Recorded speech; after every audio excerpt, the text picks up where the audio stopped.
Do you have a loyalty program for your customers? Because a loyalty program is one of the best ways to not only get your customers to return to your business over and over again, but to actually manipulate them into buying more and to be happy about it.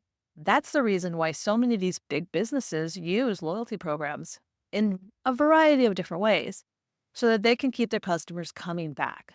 Over the next 5 days, I'm going to talk about 5 different loyalty programs that exist today that big businesses are using in order to manipulate their customers into buying more often from them and having their customers be happy about it. Why am I doing it over 5 days? Quite simply, I'm a new YouTuber and I've been having problems with the editing phase and I'm psyching myself out about it. So I decided to take on a YouTube challenge to film every day for 30 days, but to take it one step farther by also posting as raw video footage as I possibly can. Okay, just to quickly recap what I'm going to talk about in this video, I'm going to talk about 4 things. 1, what the point system is, and generally how it's used. 2, how this particular system is used to manipulate customers into buying more stuff. 3, the actual dollars and cents of what that particular program is. Like, how much does it actually cost the customer? How much does it actually cost the business? And then 4, how you can also implement this particular program into your business.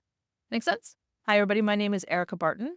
Erica T. Barton, for those of you that have known me in the past. I used to have a bookkeeping blog until somebody hacked it, and I had given up on the idea of sharing the business knowledge that I had until a couple months ago when I realized that YouTube is the perfect place for the information that I have, and I don't have to worry about it being deleted or redirected to a porn site. So to give you a little bit of information about me in case you don't know who I am, for the last 20 years, I have been a market and financial feasibility researcher, which basically means a business comes to me and says, I have this idea for a business in this particular location. Will it be successful? A market financial feasibility researcher, which is a very rare job, there are not a lot of us in the country. What we do is we look at that business model in that market, how it would affect the market, how the market would affect it, who its customers are, absolutely everything that would have to do with that business. And then we look at that business model all over the country, and sometimes even internationally. Depends on how big the job is. And most small businesses cannot afford a researcher like me because we charge tens of thousands and even hundreds of thousands of dollars for one report. And for most small businesses, that's definitely not in their budget. But I'm going to try to share as much knowledge as I've learned over the past 20 years in these videos. In addition to me being a market and financial feasibility researcher, about 7.5 years ago, I got bored. So bored because when you're that kind of researcher, you spend a lot of time in your office at a computer. So about 7.5 years ago, I added flight attendant to my resume. And so now my day job is flight attendant. My night job is market financial feasibility research. And the two are combined in such a beautiful way that when I travel all over the country, I see a lot of these businesses that I research in person, and I see a lot of business mistakes that I want to help small businesses with. That's how I decided to start this channel. So that's about me. Let's skip that part. Let's get right into the information. Let's kick this off by talking about one of my specialties, which is the airlines and what loyalty programs the airlines use in order to manipulate customers to return again and again and to also make them happy about it. As a flight attendant, obviously I fly a lot. I fly for free, but I still have mileage programs. Why? Because miles can be used for more than just flights. We can use them for hotels as well. And speaking of hotels, I stay at a lot of hotels. And I have a lot of memberships to a lot of different hotels because some of the hotels give us points and some don't. I want to talk to you today about how these 2-point programs manipulate customers. Even though I'm a flight attendant and I fly for free, and even though the airline pays for my hotels, I still have a membership with both airlines and with hotels. Why? Well, some hotels will give us credits for stays and some will give us points. What's the difference? I'll get to that in a minute. As far as airlines, well, we all promote the credit cards to get points. And what's the use of that if you're flying for free? Let me start by telling you about a trip that I took a couple months ago. Back in August, I had injured my hand, so I suddenly found myself with a lot of time off. At the time, I had received points and stays from staying at all these hotels over the last couple years. But I also had a United Airlines credit card, even though I don't work at United. Why? To be quite frank, they had a really good program that would let me get points for everything from Starbucks to electric bills. Why do I have a United credit card if I don't work at United? That makes no sense, right? Wrong. I actually work at a different airline, and just so that I don't piss off the company I work for, I can't really say who that I work for, but now you know it's not United. Now, originally, I got the card because where my sister lives, it's an airport that gets one airline, and that one airline is United. And I can fly free on any of the airlines, but the problem is if you're not flying on your own airline, your status drops to the bottom, and so you are last on the list. And there have been times that I have been stuck in my sister's town for a couple of days waiting until I could actually get on the plane. Yeah, that sucked. So I ended up picking up a United credit card just to get the points. And there was enough points that I could use to get me out of town if I needed. So I was sitting on them until a few months ago, I ended up hurting my hand at work and they put me on leave. I'm still on leave right now, which totally sucks. I'm bored out of my mind, which is why I think I'll be able to do this 30-day challenge. Hopefully, we'll see if I go back before the 30 days is done. But basically, because I was bored and my aunt wanted to go on a trip, I drove out to Portland, Maine, and we did a road trip from Portland down to Boston. It was a good thing that I had this United credit card, but I also had a Hilton credit card. So I had both of these credit cards. I had points for both things. And it turned out that the airline card was the better deal when it came to hotel nights. You see, with the hotel credit card, I had earned, I think, 50,000 points, which was equivalent to 2 nights of stay at any Hilton. Whereas with the United card, I had started with 60,000 points, which ended up being 4 nights of a hotel stay. Now, that's one of the things.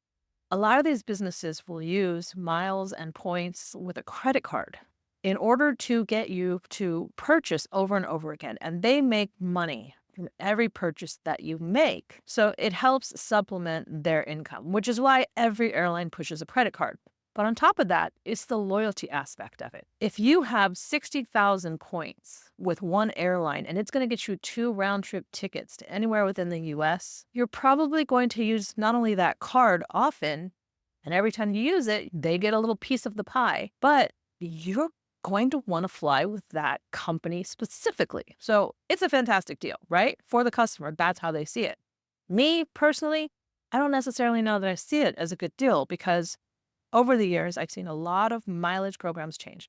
Long before I became a flight attendant, I loved to travel like passionately. I'd already been to like 25 countries and I think 25 states before I became a flight attendant. What I found from mileage programs when I was an avid traveler myself was that the different programs had different fees that came with spending the points. United was always one of my favorites because for a while, before they had all of the drama, it used to be that you could get a flight for like 10,000 points and $5, which was awesome.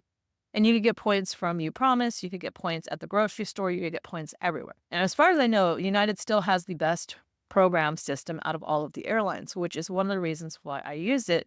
They have this app where you can buy gift cards to all these different businesses. So with both the app that allows customers to earn points and the credit card that allows customers to earn points, plus customers earn points for every mile they fly, they accumulate all of these points, and the airline ends up giving a better deal for hotel nights than actual hotel cards. Isn't that crazy? Whereas with the Hilton card that I have, getting 50,000 points, getting me only 2 nights at a Hilton. Yes, the Hiltons are expensive. Yes, the Hiltons are nice, but I think I would rather downgrade my experience a little bit because I'm really good at finding nice hotels and have more days. So one of the biggest benefits of using a program like United has is quite simply that you can use the points for other things besides airlines. And if you're able to offer a point system within your own business, do you have allies that you could use those points with? Is there a business that you might cross promote? If you have more than one business, absolutely. You can definitely create a point system that works not only at this business, but at this business or any business that you have. And you can allow your customers to use those points to cash it in, which can basically make both businesses increase their profits. On the other hand, by allowing customers to earn points, you basically give them the opportunity to use it for any of your products. And a lot of times this is great because if they come to your business for one particular type of product, being able to get multiple products is going to get them to try more things. The more stuff they try, the more their loyalty locks in. So we've just talked about how points can lock in your loyalty because customers can now take the points that they've earned from you and use it at not only business they bought it from, but if you have more than one business, any business.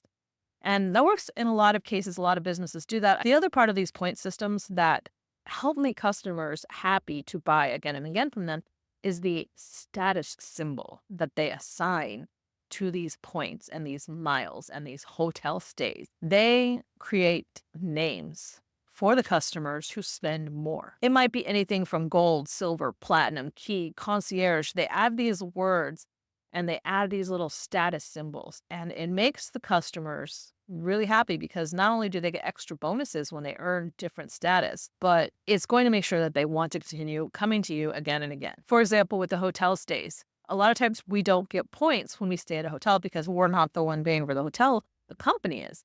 But the hotel will let us get the stay credit. As you get status in a hotel, you end up getting more points, more free nights. But there's a lot of benefits that come with that, like a free drink when you go to the hotel or a free upgrade to the next room, stuff like that. At this point, hopefully you're following along with me. We've got one where people want to earn points. They want to earn miles because they can use it for your products, but they can use it for any of your products.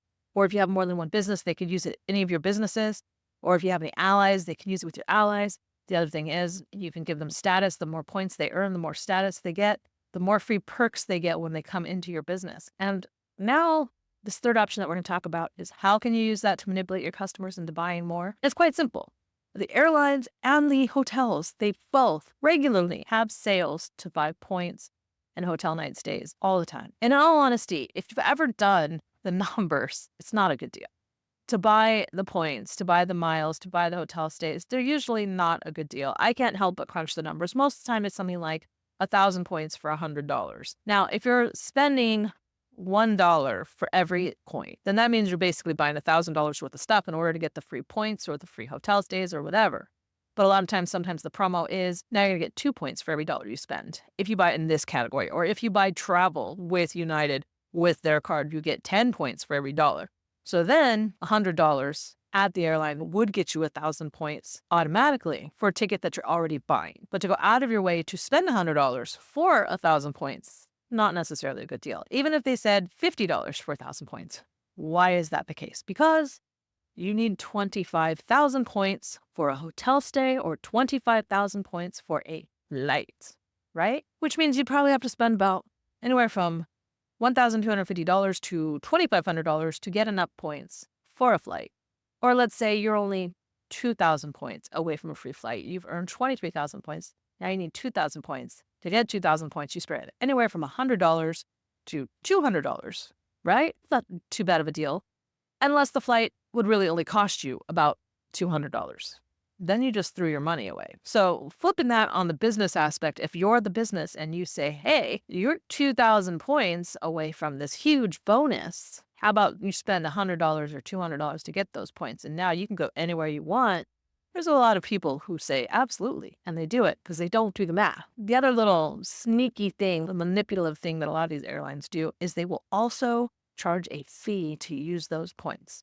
I think this is a terrible way to make your customers happy, but customers do it because they've just spent all this time earning those points. They want to be able to use them. And that's why I use them on hotels, because they don't actually charge the fee to use them on the hotels because it's not actually their system. But I know one of the airlines charges at least, I think, $80 to use 25,000 coins for a round trip ticket. Now, that means you're spending at least $80 for that round trip ticket. It's a really good deal for the business. And the customers, they think that they're getting a good deal because they have just spent all that time earning all those points. And now they just have to spend a little bit more to be able to use them. See how that's kind of manipulative? The other way that they manipulate you is they will constantly send you sales. They will send stuff like, hey, if you book a 3-day trip within the next month, we're going to give you 5,000 extra hotel points. Or if you book one of these trips in the next 2 months, not only are you going to get this great discount, but you're going to get 5,000 extra miles. The bonus on that is that they're promoting during the slow season. So they're basically filling up empty seats in the airplanes, or they're basically filling empty hotel rooms. Do you see how the benefit of that can be? By using a point system and advertising your point system to your customers through email or text, Basically, what you're doing is you're getting them to come into your business during the slow season, and you're getting them to buy the things that not only they might not have bought, but things that you actually need to clear out. That is the manipulation behind using this type of loyalty points program. We're finally coming to the end of this. How can you implement this system into your own business? Depending on how big your business is, there are multiple ways to do this. The cheapest, most basic way that businesses will do this is often a little paper loyalty card where they hole punch each purchase. The most recent place that I've seen it was at a bakery. You might see it in coffee shops. That's a very easy way. It forces the customers to track it. They have to bring the card back to you. They keep it in their wallet, and it serves as a constant reminder. However, this does nothing to help you actually promote to the customers. Nothing. It's just something that they'll see casually, and then they'll go, oh yeah, I got to go there. That's one way. That's the basic way. That's the old way. I would not do that anymore. Another way is an app. You can actually create an app, usually through your website, that will help them to track this kind of information. I don't have one right now, but I'm going to do the research over the next 30 days to try to find a program that will let you create an app for your business. So stay tuned for that. The third way, when you walk into restaurants and stuff, there are places where you punch in your phone number and it will send you, as the customer, a text message. This company will actually track the points and the visits and stuff like that for you. And there's a lot of different ways to do that. A lot of times that is visits, kind of like hotel stays. It doesn't calculate how much they pay. If you want to give credits to your customers for visiting, then look for texting companies that will track that information for you. I would give you one, but the thing is a lot of them are local companies. So the best way to find one is when you check out the restaurants in your area, you've probably already seen it. They will have a little iPad in front of their cash register, and it'll say enter your phone number, and you enter the phone number, and then it tracks for you. You'll see the name of the company on that iPad because it's not that restaurant. It'll have that restaurant's logo a lot of times. When you see that, take note, because that is one of your local people who will help you track it. Hopefully that helped you guys. Hopefully it gave you some ideas on how you could use that in your own business. Tomorrow we're going to talk about another loyalty program. Like I said, I'm going to be doing this for 5 days. It's part of the 30-day challenge that I'm doing. So if you liked it, if you have questions, please put them in the comments below. I will try to answer comments within 24 hours of any video going live. So make sure you hit the subscribe and notification bell. That way you can talk to me. Sorry that this video is pretty raw, but I'm going to try to keep going anyway. Tell me what you guys think. Eventually this video will get polished and I will put it out all nice and clean and pretty. But for now, here's the raw version. Thank you guys for watching. Talk to you tomorrow.